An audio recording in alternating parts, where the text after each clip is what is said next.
Everybody, and welcome back to Jaffa Cooks. And today is a cold day. There's nothing more comforting, filling and satisfying than a bowl of chili. So today I'm going to show you how to make chili con carne my style. Okay, so a few ingredients. It may look like a mountain of ingredients, but there's not really. So I've got some mince, tin tomatoes, kidney beans, and then I've got some basics. So I've got some jalapenos, I've got some onions, some jalapeno juice out of the can or the jar, and I'll tell you why that is. And then I've got some basic, some herbs and spices as well. One of the things I tend to do is this chili is going to be a little bit on the hot side because we use hot paprika and we use jalapenos and we use jalapeno juice as well. If you find that your heat tolerance isn't as high, then reduce the jalapeno sauce, jalapeno juice and a little bit of the hot paprika. Otherwise, it's good to go. All right. Before we start, if you haven't already subscribed to my channel, please do so. I'd love to hear back from you. Try the recipe, let me know how it went, and if it really come out well, share with your family and friends and give me a big thumbs up. Okay, so it's one of those things that you can just start cooking, leave it on the stove, come back every so often, give it a quick stir, and then go back and watch some TV. So this is one of those lazy made meals that will just carry on cooking. Now I've got a kilo of meat here. Now that might sound a lot, but again, if those people who watch my channel do realize that I make large portions. One, I've got a big family. Two, I tend to freeze some as well for a rainy day. Unfortunately, today's one of those days where I went into the freezer, there's no chili, so I've got to make some. So let's follow me over to the hob and we'll get cooking. All right. So before we start, let's just get some oil in the pan. And it's around about 3 tablespoons.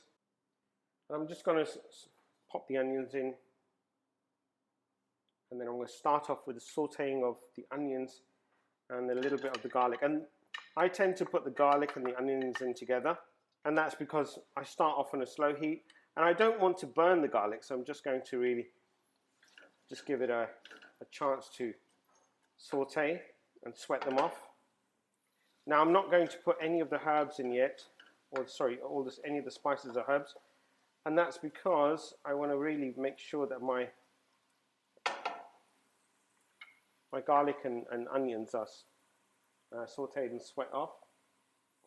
Now I had some spring onions, and for a garnish, I tend to use the top part of the spring onion, but then the bottom part I either use it for an omelette, and kids aren't really into omelettes this week, so I'm just going to pop those in there. If you haven't got any, doesn't matter. If you've got some left over or if you've got some in the fridge, you could always use them.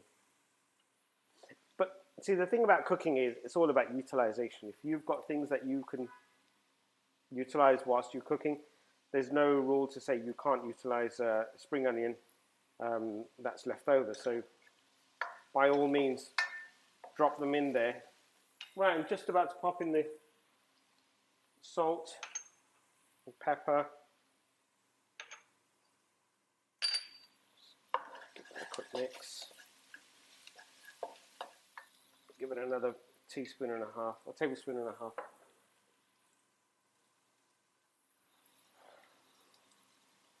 The mince, and I've just got to brown the mince off really.